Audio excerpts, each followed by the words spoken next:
Welcome, one and all, to another awesome episode of Peace Talk. This is episode 70. We've totally come a long way. Shout out to those of you in the live chat. I see you, Von, Little Star, Judy, DeVito, Emilio. Good looks to coming through.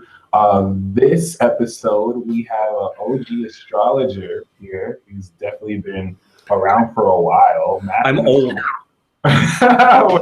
He's trying to say I'm old, people. I prefer the term mature. Oh, okay.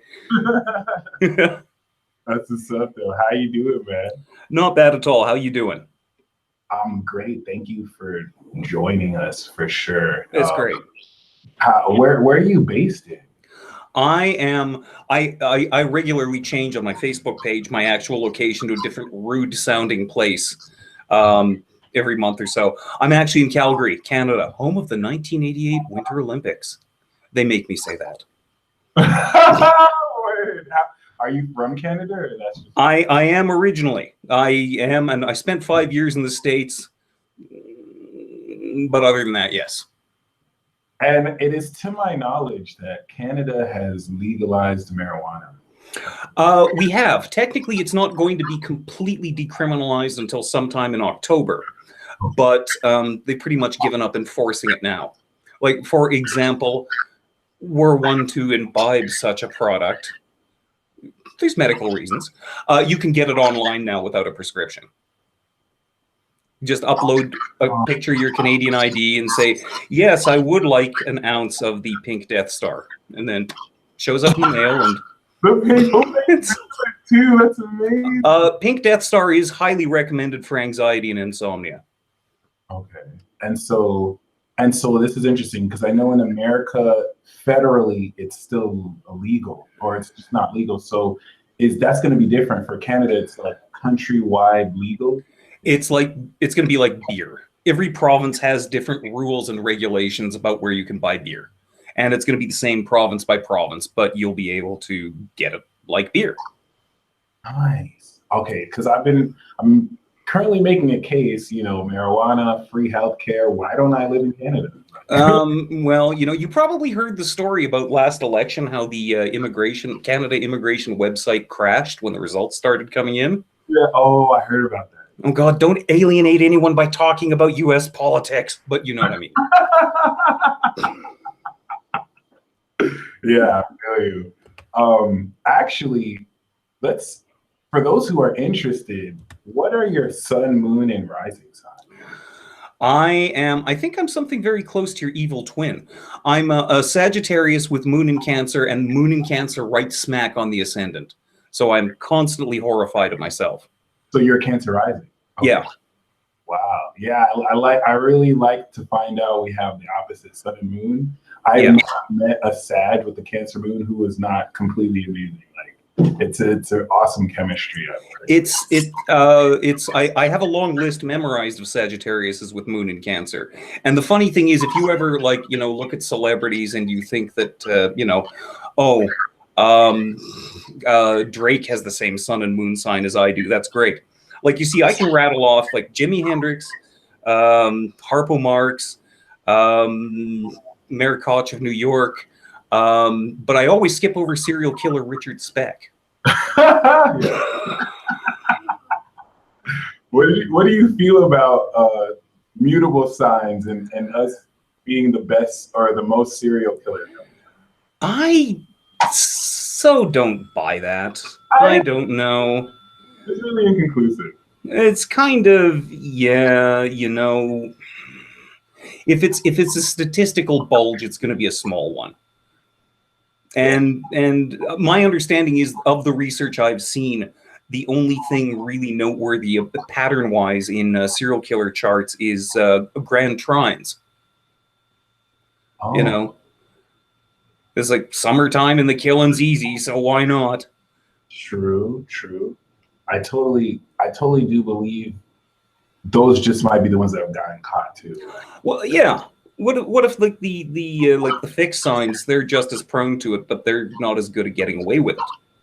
Yeah, exactly. Or they just and other people that do it. Yeah. I say when people use that as an excuse to make fun of mutable signs. I mean, Yeah. Yeah. Well, and that's the great thing about the more you know your astrology, the more people you know, the more you can use it as an excuse to rag on anyone if you want to really. Yeah. Yeah. I want to dispel one myth right now. I do not believe that the mutable signs have more of a drinking problem. Honestly, I'm gonna go with fixed or cardinal then. I think mutable signs are just more so open. I love the vodka bottle. It's actually water. See, it's Russian Prince, but it's got ice formed in, so it's not vodka. I'll be drinking straight from the vodka, but no, I won't be. I mean, like, that is quintessential Sagittarius. It's water out of vodka. I love it. It's a sight gag. I was kidding. What? Yeah. I really do value having you on this episode, because I think if there's one demographic I haven't really reached out to, it is the more older astrologers, and not just older astrologers, because I feel like you have such a fresh outlook, given your energies too. You're not just so trapped in the past. You know how to like integrate it with what's going on today. But there's a lot of wisdom in astrology that I feel is lost, especially with us too. That I feel like you can help bring us, because you're very conscious. Well, it's interesting because I've known and met and really enjoyed the company of some of the really great old school astrologers who are still out there and still working, and they still do fantastic work. But it's a little like, I don't know how many minutes in, but I'm only going with my first science fiction metaphor here. It's a little like Yoda in his swamp. You've got to crash on the right planet and find them in order to really benefit from their experience. Whereas me, I don't care. I'll just hang out on any damn street corner doing readings for anyone, really. Which is cool. It definitely allows you to connect with a lot more people that way. Well, yeah. That and just generally speaking, regardless of your age or regardless how long you've been doing it, the moment you're convinced that you know it all is the moment you start being wrong. So keep learning, kids. And especially such a infinite, I want to say infinite field like this. How it's very interesting to think about how limited the total cumulative astrologer base knows. Yeah. When so much more out there. It's safe to say we still barely know a lot about astrology. Yeah. That and I mean, you know what? I mean, even though, over time, as you get older, in theory, you're supposed to get wiser. Sometimes it happens, sometimes it doesn't. But there is kind of, I don't want to say a generation gap or anything like that, but you know what it's like when, maybe you don't know what it's like to be an old fart, but one day, when you're yelling at kids to get off of your lawn, you'll understand why they did it to you when you were a kid. Oh, word. I mean, I have gray hairs. My mom was wondering recently where they came from. I wanted to tell her I'm a cat moon, but I've got a whole nature preserve of them going right here, so we're hoping that they won't spread past their territory, but What do you enjoy about being a Sagittarius? It's a lot more fun than having Moon in Cancer on the ascendant, I'll tell you that much. Actually, that's my next question. Because I know being a Capricorn moon, it's not the easiest with a Gemini, but I can only imagine how much more difficult it is the opposite way around. Like, I don't know. I think Moon in Capricorn is unnecessarily picked on a lot.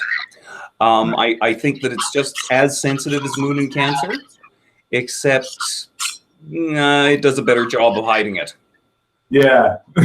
Or a better job at yelling at the kids to get off its lawn because of it. How's that? Or just like completely denying the emotions and compartmentalizing them in some dungeon where we don't ever have to open it again. Yeah. But do you find that the water douses your fire? Sometimes, but sometimes they keep each other in check.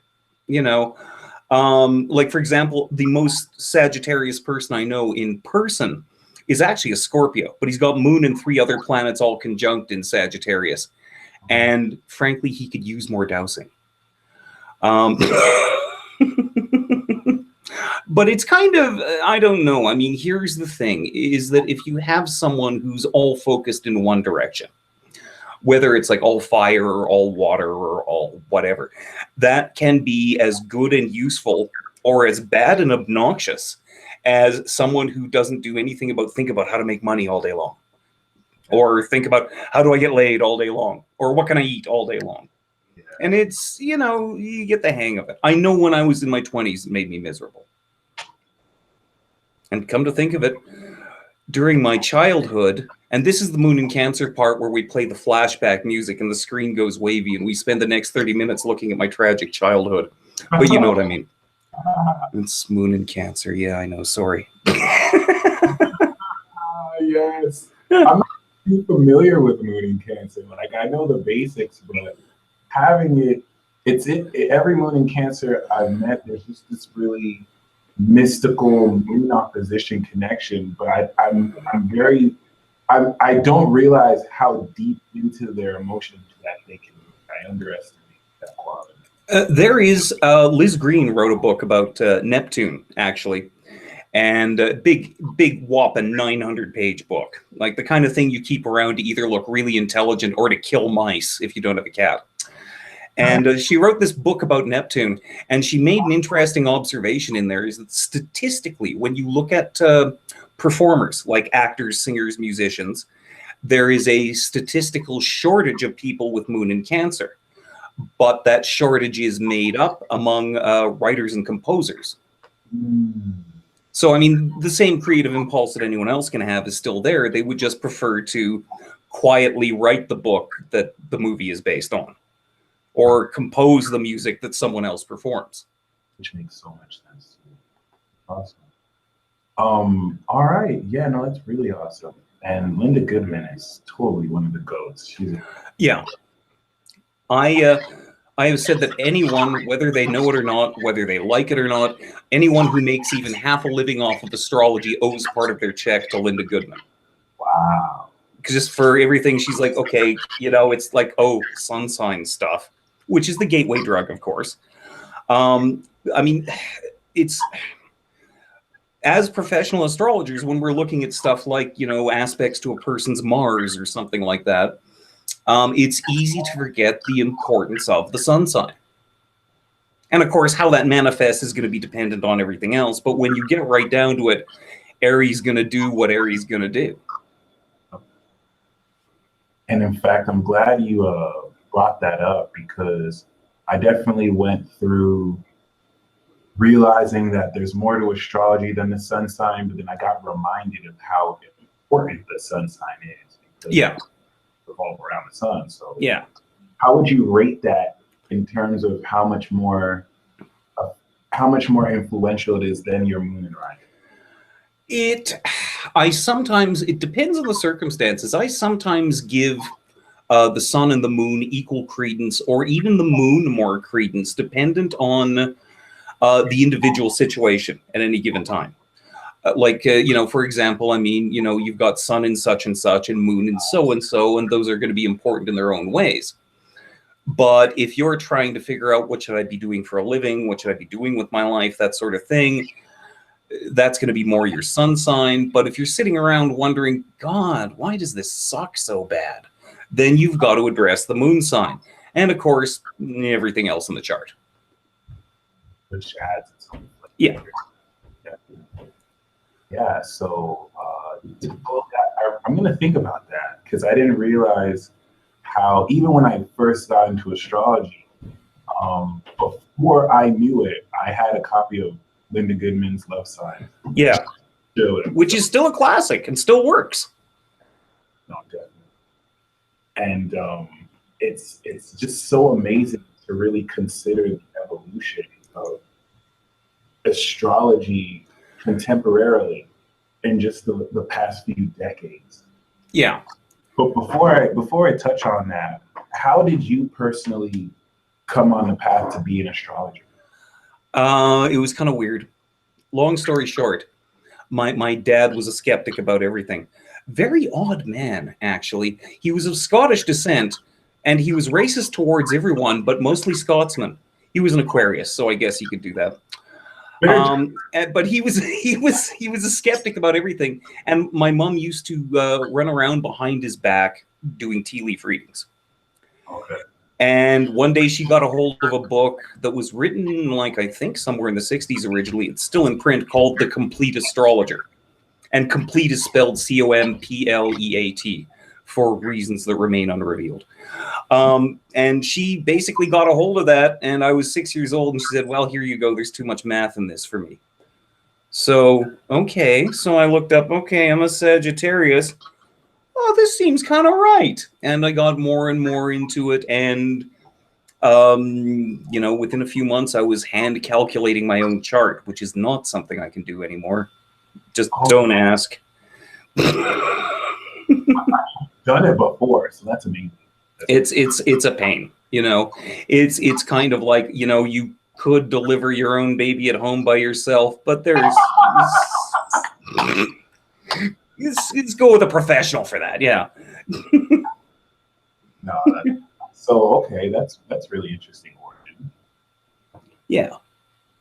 And from there, let's see, I took psych in college. And like most people who took psych in college, after that, I discovered that the only way to make real money at it is if you got a job teaching small children to scream for the right brand of breakfast cereal or something. So even though I kind of wanted to make the world a better place one person at a time, I ran off after other jobs, but eventually figured out, you know what? If I just put the astrology together with the counseling, we could get all the benefits of the counseling, plus skipping 3 months of talking about your childhood. And also on top of that, you can't normally go to a counselor and, say, oh, I hate my job. The average counselor can't say, well, don't worry, when Jupiter's trying your midheaven next month, there's some real opportunities to get a new one. Sure.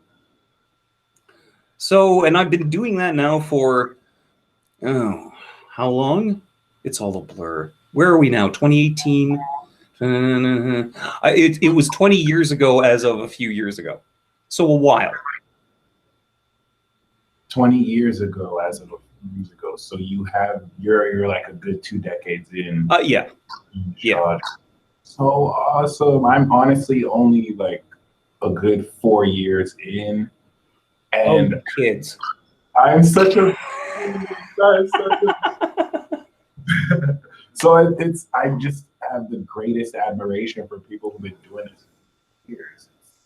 Well, and you know what? There are some great astrologers out there who are young, and there's some frankly crappy ones who are old. So, That is true. That is very true. So you've been reading for 20 years, and I would really like to know, well, before I ask that, how has the journey throughout 20 years been? You mentioned some of it right now, but more so like what have been some highlight points in the evolution? I have learned a hell of a lot about people. I have met some extremely interesting people because of it. To me, the most important thing, though, is making people's lives better one person at a time. Because, I think we all want the world to be a better place somehow.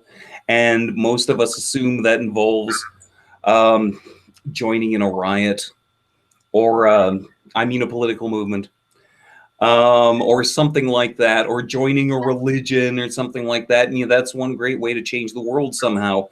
But when you get right down to it, it's still done one person at a time. And I do readings. That's what I do. I'm saving the world one person at a time. Write me for details. That's some catchy marketing. What's your favorite part about doing a reading? About doing a reading? Well, 2 things. First of all, just the general principle of making people's lives better or helping them, because you can't make them do anything. But,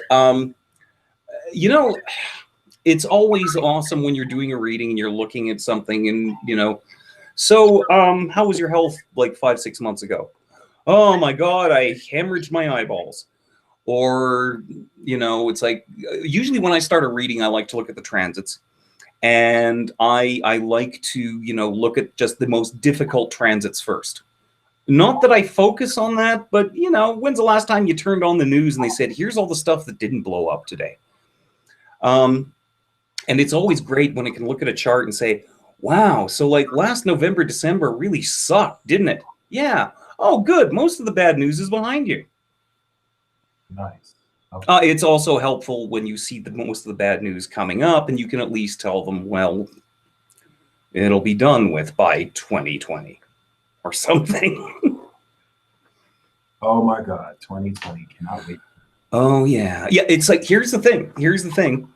2020, we've got the Saturn-Pluto conjunction coming up, and some people, you've already had a lot of some sneak preview of that because of where Pluto's at right now, and the eclipse that was around 20 degrees Cancer. So, you know, a lot of people have already had the sneak preview of what the Saturn-Pluto conjunction is going to do for them, or with them, or to them. And I tell people not to panic too much.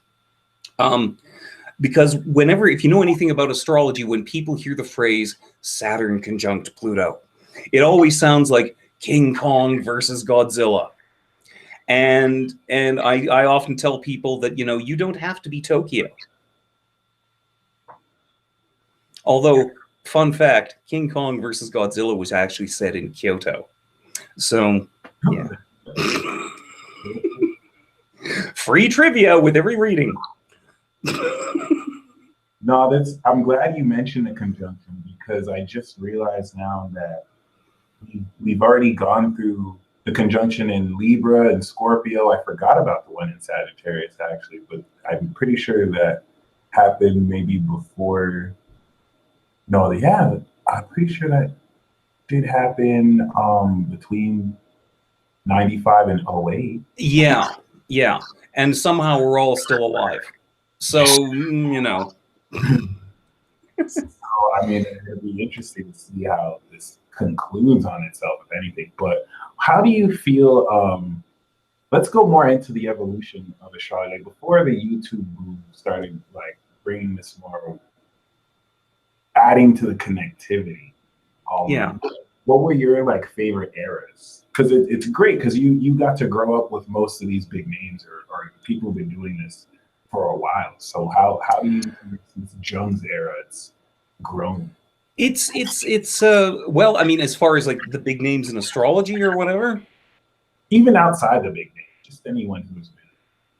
Oh, well, as far as actual personal influences, I was a kid. What was I? I was 12 years old. 12 years old one summer afternoon in a theater on a Saturday afternoon, and there was this movie coming out I hadn't heard too much about called Star Wars.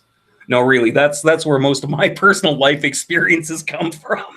The way of the Jedi. Yeah. Yeah. So I culturally, I come from a very distinct era where I have that on my side, and I grew up with Captain Kirk being my real pretend dad.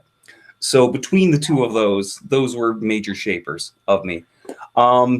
Astrologically, though, I don't know.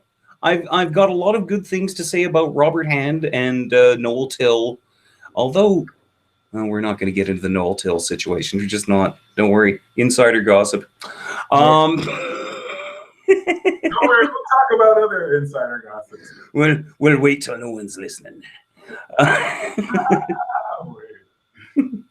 But I was just really more interested in, like, because I'm definitely I'm soaking up who you're naming. I'm just really interested as well as like how personally has it evolved from just being more stuff that's specifically written in books and then connecting at in conventions to now where anyone can just, you know, be behind a computer screen and talk about candidates.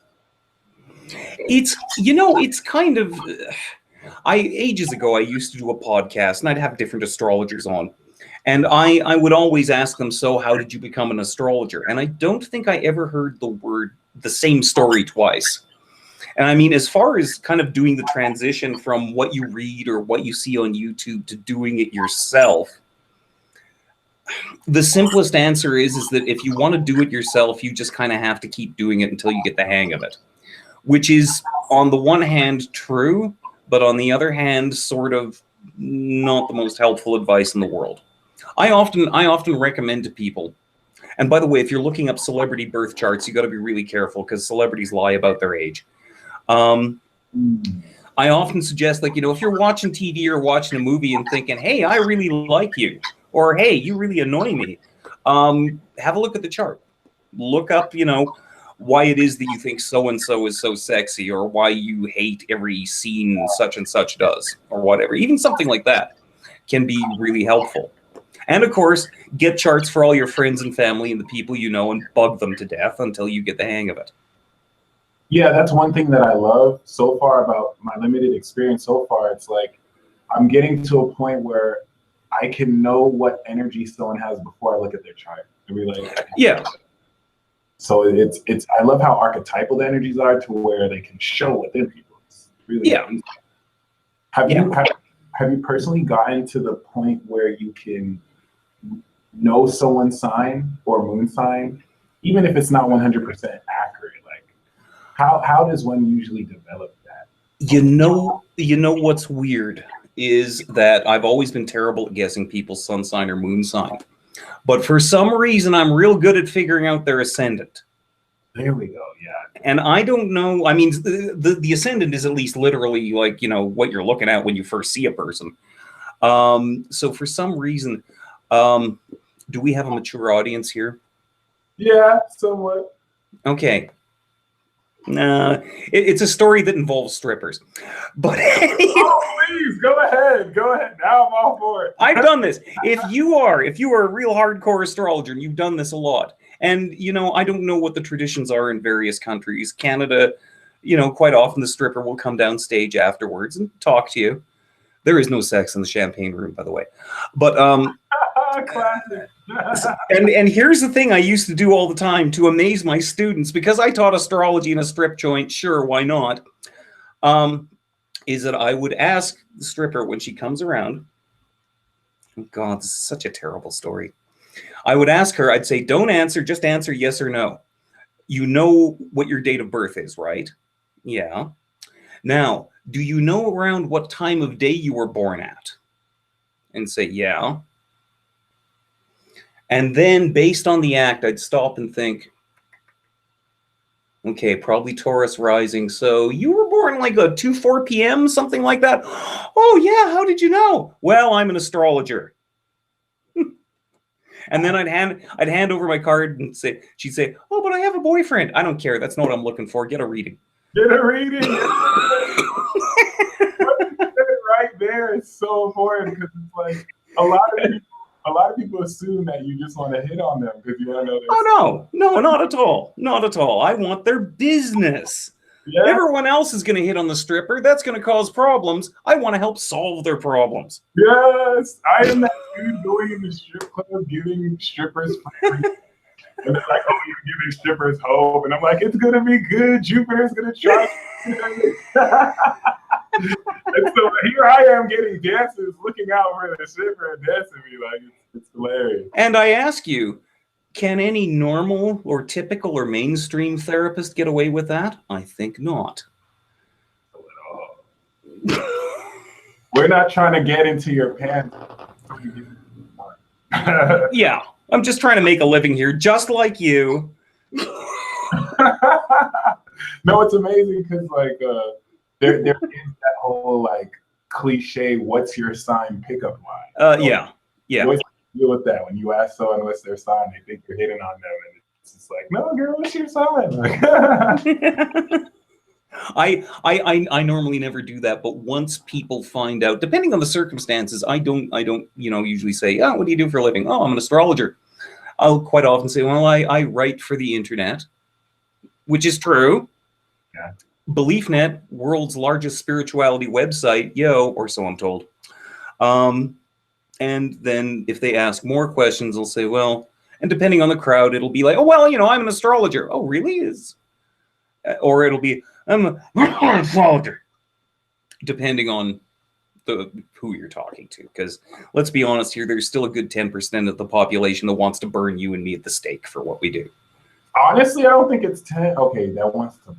I still think it's a large percent who thinks what we do is pseudoscientific too. So yeah, I have also rumbled a lot with skeptics. I wrote a 3-part blog entry that got all kinds of response about the standard arguments that skeptics use against astrology and how they break down the moment you actually understand how astrology works. Like, for example, there is no known physical force being emanated by the planet Mars that should have a practical effect on your blood pressure. Okay, sure, but it still works. yeah. So, I don't know. No, it's interesting because a lot of those points they make don't necessarily disprove astrology at the same time. It's just really more so subjective. Yeah. And that's interestingly enough where I wanted to take this. How do you deal with skeptics, or more so, how do you feel this community is going to overcome this hurdle? Because you still have scientists like Bill Nye coming out with videos saying it's not worth it to pay astrologers when this is a real craft that works. So I see it as a fun because it's legit, but it's like, how are we going to? How do you see this coming into the nature? I think this is maybe one of the more important questions that we aren't asking enough as astrologers. Because, it's fine to be able to say, oh, well, just let them go. We know we're right, blah, blah, blah, whatever. And the thing is, at least now, astrology is getting kind of trendy. Yeah. It's like, ooh, the millennials love astrology. So what happens is you get the old farts who own the media companies who hire the 25-year-olds to write for their website. And there is more astrology out there than ever, but because I hope that no one who writes for various websites who use me as source is either hearing this or is either hearing this or takes it too seriously. But you have a lot of things where, okay, Mercury is going to go retrograde. And, all of a sudden, every freelancer out there writing for Bustle or She Knows or whatever is suddenly an expert. They talk to 3 or 4 astrologers, then they slap together the most basic of descriptions with lots of nifty big pictures. And that's how Mercury retrograde works the end. And that's great. It brings a lot of awareness of astrology to us, but it's kind of junk food, And so, there is more astrology out there, just as there's more cheeseburgers out there. And ultimately, you kind of have to be discerning about which cheeseburgers you're eating. I'm sorry, we have a metaphor failure there, but It's a good analogy. I totally do agree with that. It's just like anything that gets in the mainstream, it starts to lose the depth. Yeah. But like you said, there's so much astrology out now, which, there might have to be sifting through the junk, right? But I do feel in some sense this inevitably is going to have to come out into the open. Like there's going to be that clash between people like you who have the experience and know what you're talking about.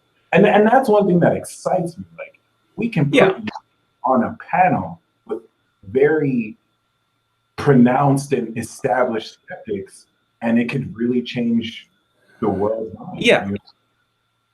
And I still, any skeptic who wants to rumble in a public forum, drop me a line.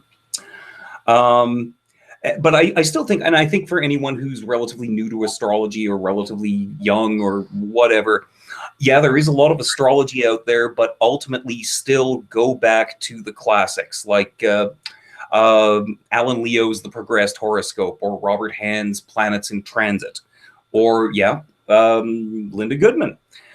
because it's sort of like medicine has changed so much in the last 120 years. But Grey's Anatomy, not the TV show, the original book, which was the first edition was in the 1800s. Medicine has changed so much since then, but this is still your sternum, you know?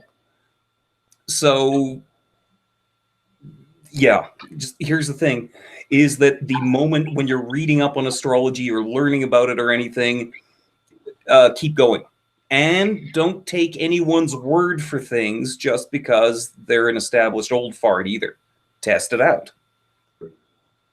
In fact, I think that's the greatest part of where we're at now. Now we're at a place where we can do extensive case study on astrology. I think Yeah. Legitimize it. Yeah. And what are examples of some case study? What were you going to say? At that end, and always pay attention to your critics. Hopefully they're not right. But if it turns out they are right about something and you don't catch it, that's embarrassing. So I will say from experience, the skeptics and the critics are only right about attacking what pseudoscientific astrologers say. Like they'll take the wrong arguments and they'll put that on the face as if that is, like, for example, basing the astrology off the constellations when real astrologers base it off stuff. And it's kind of, if you didn't know anything about astrology, it would be easy enough to just go to the Wikipedia article and pick out 5 reasons why astrology is stupid and be done with it. By the way, most people don't realize that there is a program, James Randi, who's like the king of the skeptics, his organization, CSI, which used to be called PsyCop, they encourage and support a program called guerrilla skepticism. That's guerrilla as in like warfare, not as in the ape. And the whole guerrilla skepticism thing is it's a small but dedicated band of people who make sure that that Wikipedia article about astrology doesn't say anything too positive about it. And it's out there and you can look this up. Interesting. It's called guerrilla skepticism. Yeah, GUE, guerrilla, not guerrilla. Yeah. Yeah. I really feel that Pluto in Aquarius will bring the end of skepticism of astrology because it gets flared up and then it kind of backfires on them. That, you know, that, and also I'm terrified that Pluto in Aquarius is going to bring us that eventual robot uprising that we are all worried about. Where the economy fails and people just revolutionize. Is that what you mean? No, I think, you know, when the artificial intelligence takes over the system and decides to save money by killing half of us or something. Oh, yeah. Old school science fiction nerd. Which I think, you know, one of life's greatest mysteries, to me, is not how astrology works. It's how is it that you have all these nerds who grew up reading and watching science fiction, who got into robotics, who have jobs for the military, and they don't realize what happens when you give guns to robots. That's just me, though. That could be when Pluto's like 28, 29 degrees Aquarius. I think so. That's when the robot uprising happens. That's when Westworld happens. Everything goes nuts. Honestly, we're joking about it now, but it is very realistic. Yeah. Even if someone hacked into the database to make it happen. Yeah. Go ahead. And I don't want to sound too paranoid, but like, for example, so much of what we know or what we think we know right now is because we Googled it. And I don't think that there's any vast conspiracy running Google. It's just that sometimes you get stupid and biased results from Google purely as an unintended result of how the algorithms work. And, okay, I think it was Aristotle who first said that writing is a bad idea. Because if you write things down, you don't have to memorize them. Therefore, writing is going to make everyone stupid. Hopefully that didn't turn out. But we kind of have to apply a little of that same principle to how we get our information now. Yeah. In fact, what do you feel about this stupefying of culture. Pretty sure there are a couple predictions came true as well. I asked you a very vague question, but no, I know. Like, go to Facebook sometime. Look at a few of the posts from your friends that have any kind of political opinion to them whatsoever, whether it's one you agree with or one you don't. And someone posts something outrageous that sounds outrageous, like Google results are rigged against Donald Trump, or the DNC process was rigged against Bernie. I kind of believe that one personally. But I'm pretty sure they apologized for that. Yeah. Sorry, kids. Bernie got screwed. But and there's way more outlandish opinions than that. Before you click on like or agree with it or anything like that, 30 damn seconds of research can usually clear up a whole bunch of these things. You know, did over 2,000 people really die in the hurricane in Puerto Rico? You can look that up. The answer's yes. Or does Google no longer announce a State of the Union address when it's Donald Trump as opposed to Obama? No, that's crap, as it turns out. 30 seconds of research, you can find that out for yourself. And it's just kind of, we're so overstuffed, we're so fed with information, but it's, God help me, it's fake news. But the thing is, even when you know you're surrounded by fake news, the very phrase fake news can be used to dismiss real news. I mean, you saw the poll that I placed about vaccinations alone. That gave you an insight of. Yeah. You know what? Here's the thing: science is not everything, but what it does very well. Now, don't get me started. I've personally been guilty of not doing as much research as I could, taking an overly critical view on what science is like, is legitimized, which is important to be skeptical, but sometimes I had to bring myself back because I went too past the line, and it's just like. Yeah. Well, and I mean, you know what? Science is one thing, but human nature is another. And, you know, there's... You know, our aircraft have gotten faster, but our people haven't necessarily gotten better. And just when you have like so much technology, life is basically a bunch of unintended consequences. Like, for example, the microwave oven exists because in World War II, there was a need to develop small radar systems. What happened is at the end of World War II, they had warehouses full of these magnetrons, which create a stream of electrons. Someone figured out, hey, if we bounce that stream off of a rotating metal fan, we could put it in a box. And long story short, because of World War II, I now have frozen burritos in my fridge. Wow, and so it was never really intended to warm food, though. Oh, no. I mean, no one developed radar technology thinking, hey, one day we can microwave food with it. And it didn't take it didn't take a vast international conspiracy to create microwave ovens. So they started World War II to create. Oh, by the way, one last thing. I don't want to cheese off too many people and their personal beliefs, but if all mass shootings are a fake excuse to take away your guns, why do you all still have your guns? Just saying. And how do they find all these amazing crisis actors? Right? Well, yeah. I mean, okay, assume for a minute you have a conspiracy smart enough to pull that off over and over again. Are they not smart enough to realize, wait a minute, everyone's still got their guns?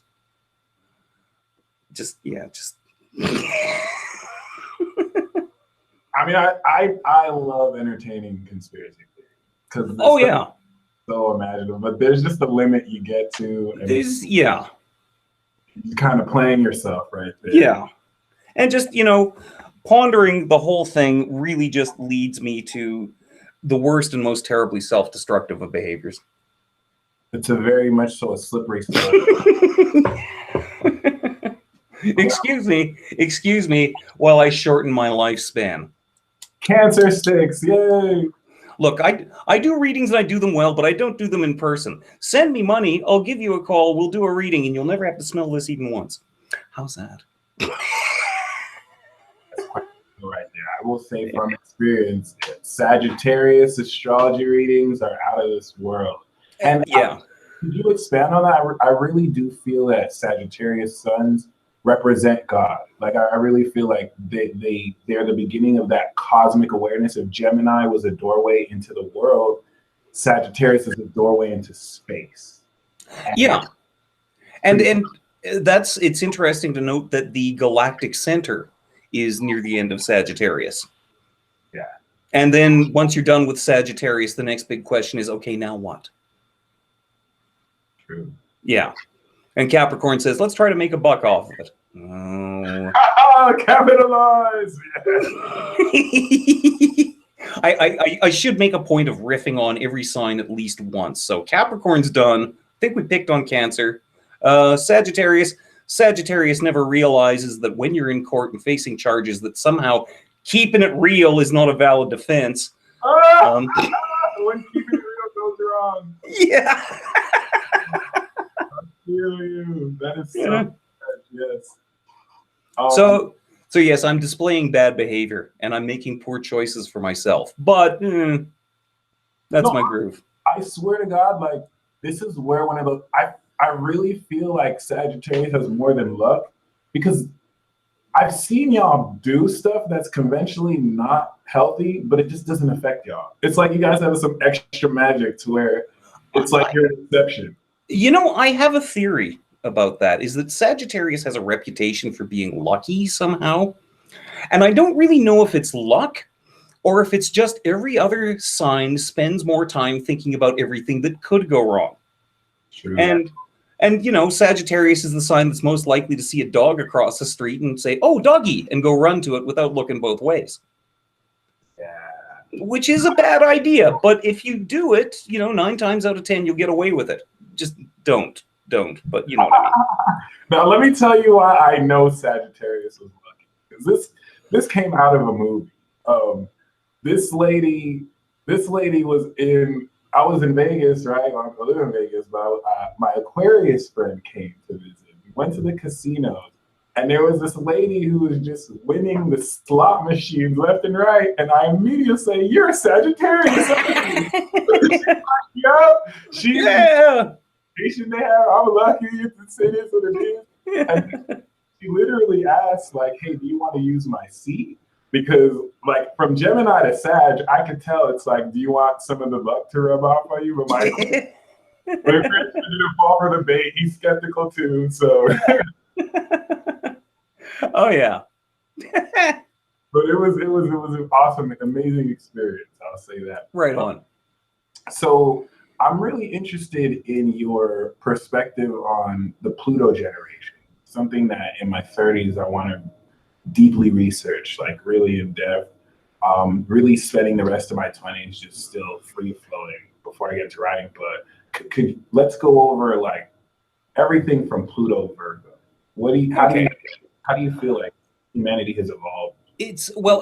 Pluto in Virgo in a lot of ways strikes me as being the cleanup crew for Pluto in Leo, because you know they were the ones who like you know, the 60s and free love and civil rights and all of the things that we absolutely on the one hand needed, but on the other hand a lot of the practical application and consequences weren't thought out.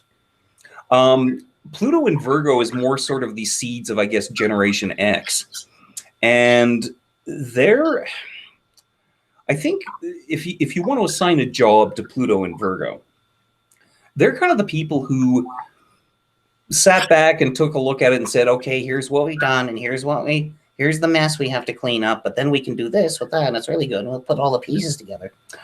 And then after that, of course, we had Pluto in Libra, who personalized it more in terms of not just themselves, but their relationships and how they relate to each other. And I think, you know, it's kind of... So Pluto Virgo, I feel is like, was it 53 to 71? And then Pluto was 71 to 84? Let's see, Virgo was, I think, Pluto in Virgo was 61 or 62 to 68 or 9. Something like that. Watch me struggle though. Like if you ask me what dates were Leo's born on, it's like Oh. All right. Yeah, I feel you on that. I'll go on. I'll go on all day about the nature of Sun in Leo or Mars in Leo or anything, but what dates were Leos born on? I always have to stop and think about that one. So I see it was actually 56 to 72. Yeah, okay. Let's go with that. and then the Pluto in Libra crew, they applied it a lot more to personal life and interpersonal relationships. And I kind of get the feeling that, you know, the idea that some planets are exalted in this sign, but they're in their fall in this sign. I think above and beyond that, Pluto is just more comfortable in some signs than others. Like, I think Pluto and Libra is kind of a difficult fit in some ways, which is, you know, Virgo, at least it'll analyze you to death. And at least in Scorpio, it'll bang you to death. But in between, in a Venus-ruled sign like that, it strikes me as being kind of not the easiest fit. And I mean, of course, having any planet in a difficult position in your birth chart doesn't doom you that way at all. Especially the Saturn conjunction there too. Yeah, yeah. And I should go back and look at the other Saturn-Pluto conjunctions. Always looking for new blog entry ideas. Got to think that. After that, we had Pluto in Scorpio. And that was 83 to 95.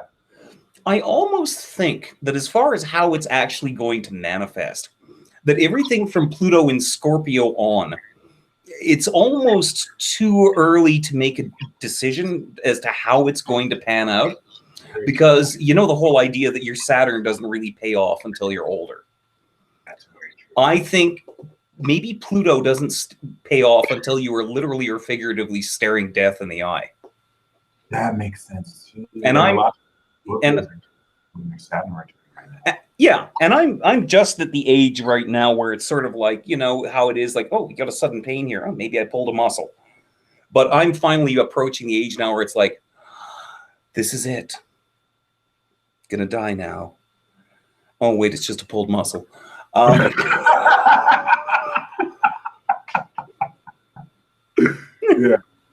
Oh God. I felt that in my cat moon. Yeah. I do think that the Pluto in Scorpio generation, we're going to see a hell of a lot more out of them in the next 10 years or so. At least in part because so many of them are going to be getting the natal Pluto sextile. And that'll really bring it out. And also keep in mind that because Pluto has a very irregular orbit, I think Scorpio is actually the sign it passed through most quickly. Oh, yeah. And I think, and it passed relatively quickly through Libra and Sagittarius, but I think it spends something like 28 or 30 years in Taurus.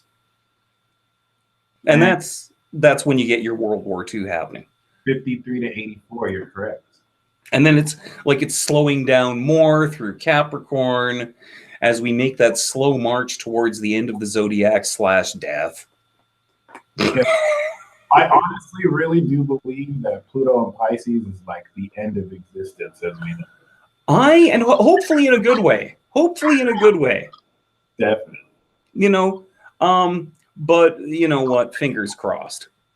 I make any promises, that's for sure. Yeah. I mean, if I make it to my Pluto opposition, I'll be happy.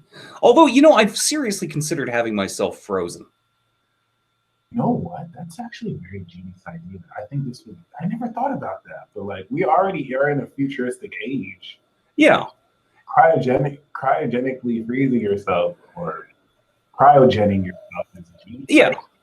And I mean, if everyone was doing it now, and you know, 50 years from now we come up with the technology to bring you back, then that's going to be kind of boring because you kind of have to learn all the new job skills that come from life 50 years from now. But like an old guy like me, if I have myself frozen now, and they pull me out 50 or 60 years later, I can probably just get a job as a museum piece. Nice. You know? A live museum piece. Get the Yeah. It's like, oh, we have a special guest today, class. Let me tell you all about Pornhub. Ooh, that's really interesting. Back in my day, we had browsers to where it was just a magazine. Yeah. So let's play this 3 questions game. Okay. We'll just take turns asking questions back and forth. You can ask me one first, and then I'll answer it. I'll ask you one, and then we'll go back 2 more rounds. And it can be about anything. Okay. Right on. Let's do it. Do it. You want to start? You can start. Okay. If you woke up in a world tomorrow where astrology was completely illegal, what would you be doing for a living? Oh my God. Okay. You know, I'm a Gemini, so I have to be dual. I would be. You'd figure it out, I'm sure, but. So part of me wants to be like a rebel astrologer, fighting against the system, like just good answer. A freedom fighter to still do astrology and risk my life. I think it's a good answer. It's a good answer, yeah. I would infiltrate the system and probably work as a car salesman, or I'll probably be.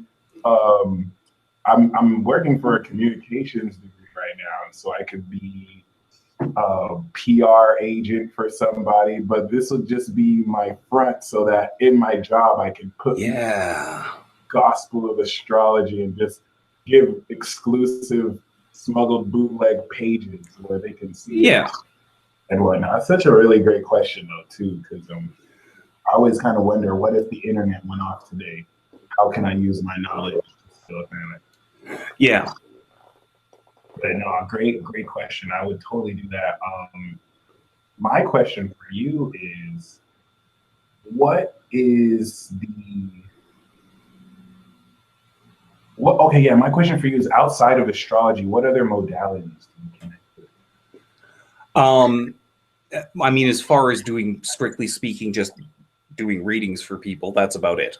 I mean, I used to do tarot and all that, but I kind of decided to focus on what I was actually good at. I mean, what do I do in my spare time other than being an astrologer? No. My question for you actually was like, what other modalities do you connect? Because like there's astrology, but I was gonna say spiritual, but even outside of spirituality, because I know you studied psych. So like, what other? I guess it's basically what you asked. Outside of astrology, what else do you?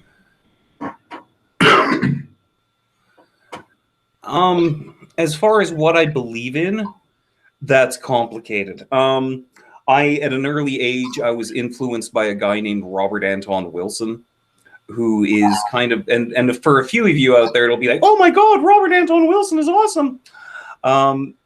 He's where a lot of people's conspiracy theories come from without them realizing it.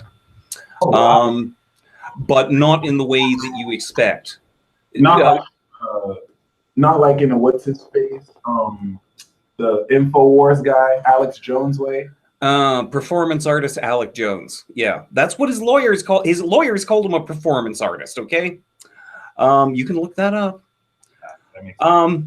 Generally speaking, though, I spend personally a lot of time thinking about life, the universe, and everything, and I do personally believe there is a God. For the life of me, though, I can't tell you what that means in practical terms, because I think we're humans and we're too stupid to figure that all out. All true. But we keep trying. That's what we're here for. Yeah. So, like, try to be decent to each other in the meantime, please, people. That's probably part of it somehow. Yeah. One day we'll get that. Hopefully. Yeah. Expensive, all of us. Yeah. So, my turn? Yes, sir. Where's your Mars? This is a 2-part question. One is, where is your Mars? So the first part of that is, it is exactly square my 8th house Uranus in Capricorn at 8 degrees in Aries. Okay. Okay. So, how is your temper and blood pressure anyway?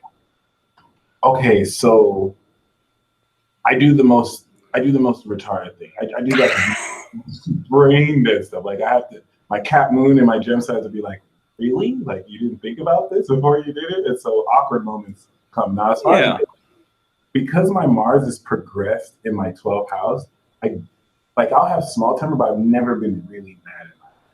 And I know why, because I wouldn't be able to control it. But it's like of my Cap Moon and all that Cap energy, and Saturn is like on my moon, so it's like a leash to this Rottweiler. It like presses my urge to act off in anger, so I can really quell my temper because it's progressed in the 12th. So I react more with compassion, or I let out my anger by having completely imaginary fights and arguments with people who aren't even in the room. Really. Yeah. So Yeah. it's another. But I don't think I've ever had, like, I'll have like small anger issues, something petty, but I've never really had to deal with like real, true, like flip the table, like I hate you, anger. Yeah. Yeah. That and keep an eye on the blood pressure. Just saying. Blood pressure, that I need to look more into. I haven't really ever tested it, but. Oh. Of course, I'm also being an old guy and saying, oh well, yeah, it's that. Yeah, you'll die. You'll die someday, all right. But I'm still at that immature phase where it's like I'm never gonna die. I'm gonna find out. Yeah. My Cap Moon is like, wait till your bones start creaking. Yeah. Yeah. Right on. My Gemini Sun is forever youthful. So yeah. Yeah, my question for you is what are your 3 favorite zodiac signs, and what are the 3 that give you the most challenge? Good question. I'm going to go with favorite overall, Libra. Don't get me wrong, Libras are just as terrible as everyone else, but they're much nicer about it. They are. They're so. And Can I interrupt you there? There are some Libras that have been in my face very, I don't want to say rude, but like you can tell they were insulting you. You could tell they don't respect you, but they're just so cool. Like I still like them. Yeah, it's probably for your own good somehow. Yeah. I'm also believe it or not, a big fan of Gemini. The joke being here, I married a Gemini once, and if I had found a way to marry both of her, maybe it would have worked out. Nice. But it's kind of like, I remember I was saying earlier, you find some celebrity you like, or, and you look them up, and it's like half the time it's like, oh, let's check out another day, Gemini. God, okay, well, I've never learned my lesson. But we always come back. Yeah. and thirdly, Capricorn, because I think they're underappreciated. And also the joke I often make is you know why Capricorn comes after Sagittarius is because someone had to clean that mess up. True that. Someone had to organize everything. Yeah. Yeah. The rodeo's over. Now let's pack everything away. Like, go home. So now and three that give me the most trouble. Aries, and I mean, here's the thing, that's mostly for personal reasons because I've got Moon in Cancer right on the ascendant. It's closely opposite Mars in Capricorn, and there's just no way you can't set that off somehow. I know the same argument should go for Libra, but again, they're being nicer about it. So Aries is not nice. Well, they can be awesome. Yeah, all of them. But somehow nice just doesn't apply. Here's the thing: nice is great, but it's not everything. It's not always awesome. No. Yeah. Nice can suck. Yeah. Oh, and also I get a great deal of amusement out of Virgos, even though theoretically I shouldn't. I don't know. Would you believe me if I told you out of 70 episodes, people have put, I think in 65 of these peace talks, Virgo in the shit list or the most challenging? Yeah, I can kind of believe that, but they're wrong. That's what I'm thinking anyway. Yeah, the reasons for why they hate Virgo, well, they don't hate Virgo. The reasons for why Virgo is challenging aren't usually the best reasons. It's usually something personal.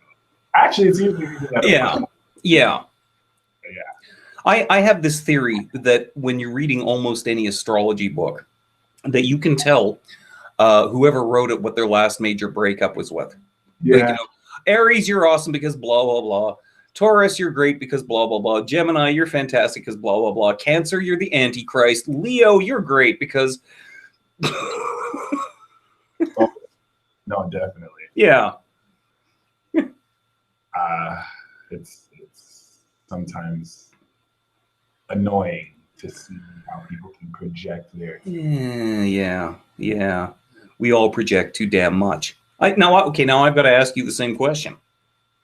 Honestly, it changes a lot, to be honest. Okay, I will say I'm starting to understand who I like the most, and it'll change because I feel like now that I'm stepping into adulthood, like the way a lot of reasons why I didn't like some of the signs were just because I projected what I didn't like. Yeah.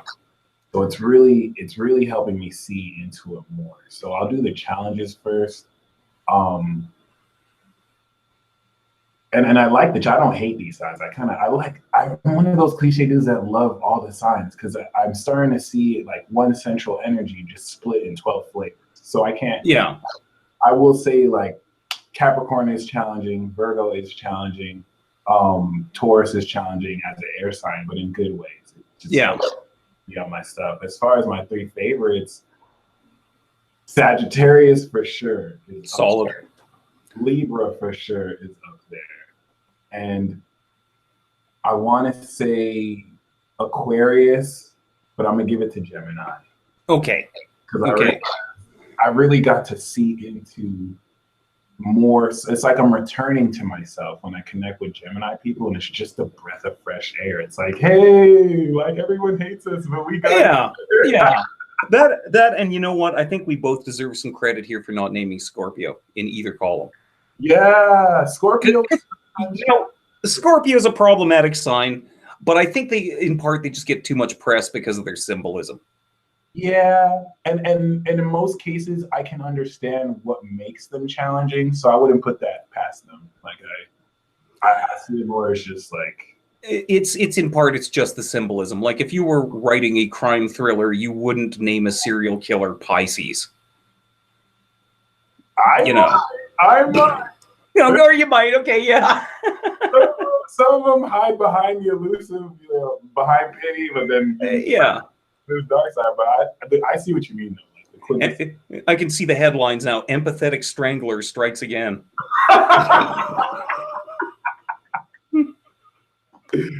Damn, who would have thought it was the empathetic one? Why did you kill all those people? Because I care. Because I care. They were suffering too much. I had to put them on their misery. Oh, now there's a research study. I'll bet you anything. You hear these stories about like nurses who go around killing like old people or like premature babies or whatever. We'll see, maybe there's some Pisces happening in there. Bad Pisces. Yeah. Out of touch with reality Pisces. Right? Yeah. Although on the other hand, it's almost fun to pick on Pisces because we know they'll take it and assume it's their fault somehow. So yes, that's the reason why I make fun of them. Make it personal. Yeah. Oh, I guess I did something to deserve that. Oh my god. That and because they troll me psychically too. They know they're more psychic. Yeah. That and you know what? Here's the thing. I have Venus in Aquarius, and even I don't get Aquarius. So. Oh my god, that is saying something. What does that say about me? It's like, yeah, I mean, I like them. I don't get it. That is really saying something. Yeah. I think we have one more round. Okay. And now we ponder, how do we make the last question worthwhile? Oh, I have an idea. Suppose someone wants to contact you for a reading. What do you do for them, and how do they do that? Do you know that? And then the capitalism snuck in at the last minute, just when we thought it. Yeah. It's amazing because that's actually my last question to you. Like, oh, okay. Outside of the game, like after the game, I was going to close with that. So well, let's go with an alternate question then. All right. Because we've set up the audience. We've set up the audience for the big. We'll go with the alternate last question. If you could get an operation to change your sun and moon sign, what would you change it to? Oh my God, my sun and moon. Okay, well, I've reached major self-acceptance to where it's like, I love my sun and moon. Like, I'm so happy I have it. However, if I could be an Aquarius moon, I would. I also myself and be like, I was supposed to be an Aquarius moon, but then Saturn just grabbed and was like, no, I'm keeping. You're not done your homework. Yes, you have more karma to finish. Yeah. I would be a Libra sun with an Aquarius moon, if possible. It's not a bad combination. That way, I would at least have a girlfriend and not be her.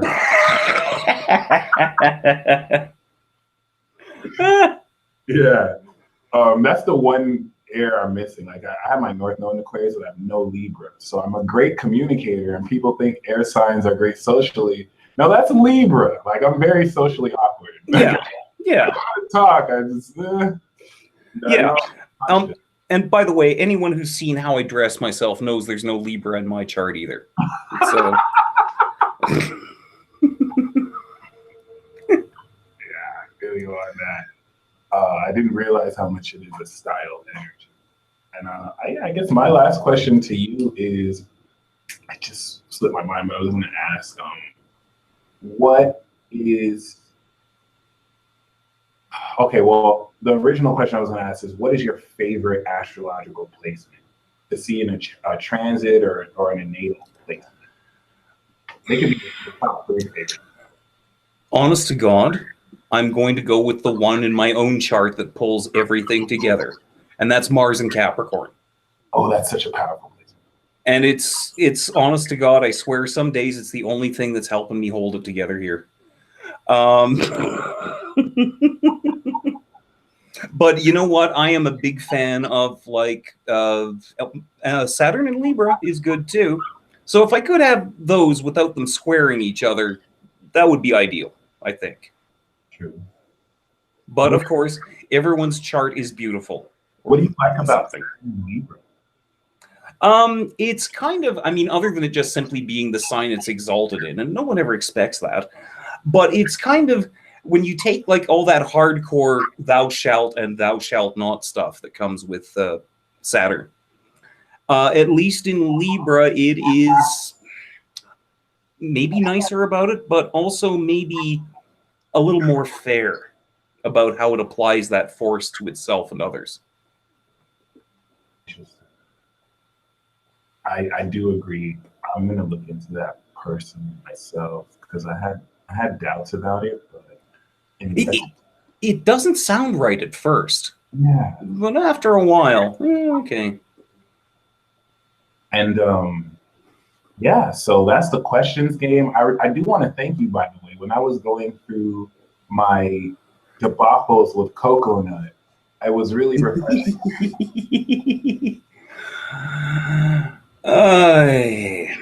So, yeah, just because you call yourself an astrologer doesn't mean you're going to be a decent human being. That taught me that lesson. Yeah. Like what it looks like. Yeah. Oh man. I didn't know our astrology community would have a National Enquirer version. Oh God. You know, here's the thing. One thing I've learned in life is you can take the human pie and slice it up any way you want. You know, left-handed people or accountants or Lithuanians or astrologers. And there's always going to be that one guy who screws it up for the rest of them. Yeah. Yeah. That's the wonderful lesson about the universality of human nature. It's always the propaganda that will take the worst of a group and then act like that's how everyone is. Yeah, and also a bit of wisdom to consider when it comes to people like that. The loudest drum is the emptiest. So, I mean, other than that, really, really grateful to have you come on. The time, honestly, just it was awesome. Yeah, I look forward to having you back on. Right on, right on. And for anyone who's interested, I have the links to your YouTube, your website, and your email down below in the description box. Okay. If people want to reach you, how can they do so, and what services do you offer? I do readings. By the way, I announced earlier that there would be a discount code that if you watch this and you write me for a reading and you use the discount code, you get a discount on a reading. And the discount code is I want a discount. So, you know what? I mean, you can write me it's astrologyshow@gmail.com. Ask for a free ebook. I'll send you a free ebook. And I'll send you a link to all my stuff and also discount on readings because that's what I do. I do readings on just about anything. One thing, though, I don't specialize in relationship stuff. I tend to get it a lot. And I don't know, like, I think different astrologers tend to get readings from different kinds of people or more of an emphasis on, like, readings about their family or finance or whatever. I tend to get a lot of, I think we all get a lot of relationship stuff. But I think I do. And I always tell people, if you're getting relationship advice from me, it's like going to shop class. If you've ever been in shop class and you get the standard safety lecture about unplugging the circular saw before you pick it up. So when it comes to relationship advice from me personally, it's like getting the safety lecture from the shop teacher who's missing 3 fingers. I know what I'm talking about, kids. Pay attention. Ooh, yeah. I'm gonna have to get a reading from you then. It's like, you get relationship advice from someone who married their high school sweetheart and they've been happy for the last 30 years. What do they know? Or even worse, from people who've never been in a relationship. Yeah. Unless the advice you're looking for is avoid relationships, then yeah. But other than that, this is one of the most fun peace talks I've had. Not surprisingly, it's always like that with Sagittarius. This is one of the best times I've had with my pants on. Although, given the camera angle, I could be lying. Oh, you'll never know. But yeah, thank you once again for joining. Thank you guys in the live chat for showing love. They love you, man. Appreciate you once again. And do you have any final word of advice for anyone who's entering this field or spirituality or astrology? Keep the faith. Things usually work out for the best in the long run. Amen. Yeah. All right. Well, y'all stay blessed once again. Stay tuned for the next episode, which should be on Monday. And until next time, peace out.